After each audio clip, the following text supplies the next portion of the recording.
सुधार, दरवाजा खोलो। दरवाजा दरवाजा नहीं खुला। 1 मिनट तक वह खड़ा रहा। कमरे की घड़ी ने 1 बजा दिया। कितनी देर की मैंने। मेरी बुद्धि घास चरने गई थी।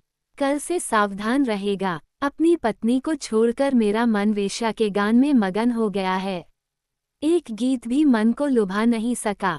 औरतों के हाव भावों पर दिल दौड़ा करता है। नहीं तो गीत के समाप्त होने तक खुदचाली की भांति वहां पर बैठना कैसी आदत है। कोई अवसर प्राप्त कर उससे दिल की कसर निकालने की लालसा क्यों है। देखो, अभी तमाचे लगवा रहा हूँ। कल से उसका गीत सुनने नहीं जाऊंगा। ये निश्चित है। यही मेरा दृढ़ निश्चय है। जोर से पुकारूं तो संभवतः कमलिनी जाग उठेगी। धीरे से दरवाजा खटकाकर नौकर राम को जगाऊंगा तो बिना किसी आहट के उसकी बगल में पहुंचकर शरीफ बन सकता हूँ। मन में ऐसा निश्चय करके गोपाल राव ने दरवाजे पर हाथ रखा ही था कि वह खुल गया। कमरे में कोई नहीं था। दरवाजा खोलकर देखा, दालान में दीप भी नहीं है। दालान पार कर शयन गृह में प्रवेश कर देखा तो वहां पर भी चिराग जलता नजर नहीं आया। बिना आहट के कदम रखते हुए खाट के पास पहुंचकर पता लगाना चाहा कि कमलिनी जाग रही है या सो रही है, किंतु उस अंधकार में कुछ भी पता नहीं चल पाया। जेब से दिया सलाई निकालकर उसने सलाई जलाई। दिया सलाई के प्रकाश में गोपाल राव ने देखा कि खाट पर कमलिनी नहीं है। गोपाल राव का चेहरा फक हो गया और हाथ से सलाई नीचे गिर पड़ी। कमरे के घने अंधकार के साथ साथ उसके हृदय में भी घना अंधकार फैल गया। उसके मन में तरह तरह की शंकाएं पैदा होने लगी और वे उसे और भी व्याकुल बनाने लगी। ये तो नहीं कहा जा सकता कि उसे अपनी बेवकूफ़ी पर क्रोध आ रहा था अथवा कमलिनी की अनुपस्थिति पर असह्य क्रोधावेश के कारण उसका मन अधिक विचलित हो गया था। उसने दहलीज पर कदम रखकर देखा। नक्षत्रों की चमक में कोई दास या दासी दिखाई नहीं दी। गोपाल राय ने निश्चय किया कि उन्हें फांसी की सजा ही उचित होगी। गोपाल राव ने पुनः कमरे में प्रवेश करके दीपक जलाया और कमरे में चारों ओर ध्यानपूर्वक देखा, किंतु फिर भी कमलिनी नहीं दिखाई दी। सड़क की तरफ के दरवाजे के पास पहुंचकर उसने उसे खोलकर देखा। वहां नौकर राम मुंह में चुरुट दबाए सिर उठाकर तारों को एकटक देख रहा है। गुस्से के मारे गोपाल राव ने जोर से उसे पुकारा, हे राम, इधर आओ। नौकर राम चुरुट फेंककर तेजी से दौड़ता हुआ वहां आया। गोपाल राव ने पूछा, तुम्हारी माँ कहाँ पर है? राम, मेरी माँ घर पर है। बेवकूफ कहीं का, तुम्हारी माँ नहीं, मालकिन कहाँ पर है? ओह, माताजी और कहाँ रहेंगी? घर में सोती ही होंगी। वे घर में नहीं हैं। इस पर राम भी घबरा गया। घर में कदम रखते ही राम की पीठ पर 2 घूंसे जम गए। बाबूजी, मार दिया। चिल्लाकर राम जमीन पर गिर पड़ा। गोपाल राव वैसे हृदय से कठोर नहीं थे, अतः तुरंत उन्हें अपनी भूल मालूम हो गई। वे अपनी भूल पर पश्चाताप करने लगे। उन्होंने राम को हाथ का सहारा देकर उठाया। उसकी पीठ पर हाथ फेरते हुए मन में सोचने लगे कि मैंने आज पशु जैसा व्यवहार किया है। वे नौकर को घर के भीतर ले गए। गोपाल राव कुर्सी पर बैठे और दीनता के साथ नौकर से पूछने लगे, राम, मेरी स्त्री आखिर कहाँ चली गई है? बाबूजी, ये सब किस्सा जादू जैसा मालूम होता है। कहीं मायके तो नहीं गई है? ये भी हो सकता है बाबूजी। औरतें नाराज हो जाने पर अक्सर बिना कहे अपने मायके ही चली जाया करती हैं, और शिक्षिता होने पर क्या हो सकता है, ये तो आप ही जाने। शिक्षा का मूल्य तुम्हें क्या मालूम? ये कहते हुए गोपाल राव अपनी कुहनियों को मेज पर टिकाकर कुहनियों के बीच सिर रखे कुछ सोच ही रहे थे कि उन्हें मेज पर कमलिनी की लिखावट की एक चिट्ठी दिखाई दी। गोपाल राव उद्विग्नता के साथ उसे पढ़ने लगे। उसमें लिखा गया था, महाशय। इस शब्द को पढ़कर गोपाल राव जरा चौंके और उनके मुंह से निकल पड़ा, हाँ, प्राणनाथ के स्थान पर महाशय आ गया है। राम, हाँ क्या बाबूजी?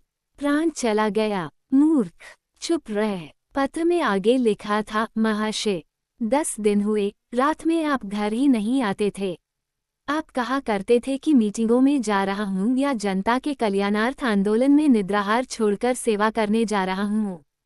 लेकिन मैंने अपनी सहेलियों द्वारा वास्तविक समाचार जान लिया है।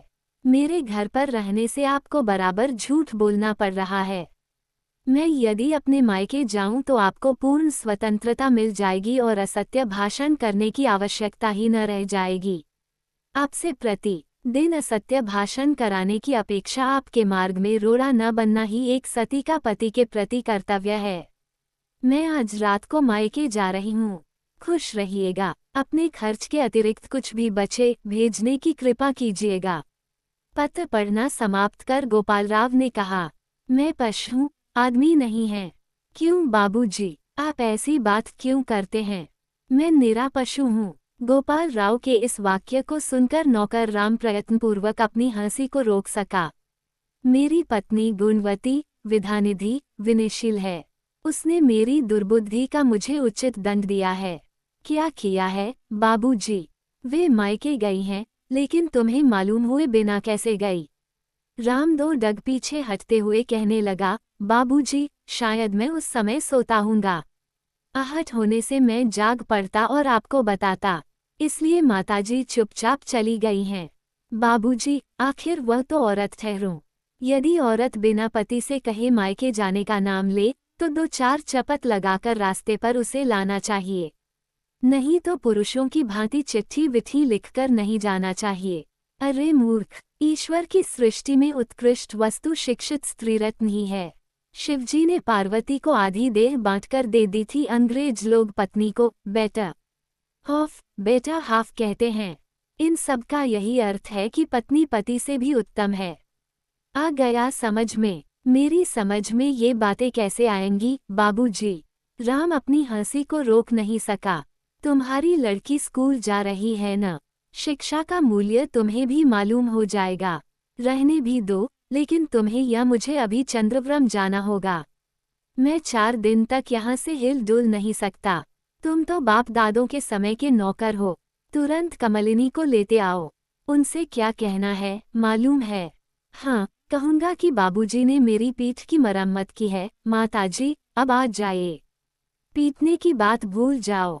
उसके लिए पुरस्कार स्वरूप 2 रुपए दूंगा। लो, फिर कभी यह बात न निकालना। भूल से भी कमलिनी से न कहना, समझा? कभी नहीं कहूँगा बाबूजी। तुम्हें जो कुछ कहना है वह मैं तुमसे कहता हूँ, सुनो। तुम उनसे जाकर कहना कि पंडित जी की अक्ल अब ठिकाने पर आ गई है। वे अब कभी वेश्याओं की बातों में न आएंगे। रात्रि के समय घर छोड़कर कहीं नहीं जाएंगे। उनका यही अंतिम निश्चय है। समझा? तुमसे उन्होंने क्षमा मांगी है। कृपा करके उनकी भूलों को कहीं प्रकट न करके 2-3 दिन में लौटने के लिए भी कहा है। तुम्हारे बिना उन्हें एक एक दिन एक युग के समान मालूम हो रहा है। ये सब बातें बड़ी सावधानी के साथ उनसे कहना, समझा? हाँ बाबूजी, समझ में आ गया। तुम वहां पर जाकर क्या कहोगे, जरा अभी मुझसे कहो तो।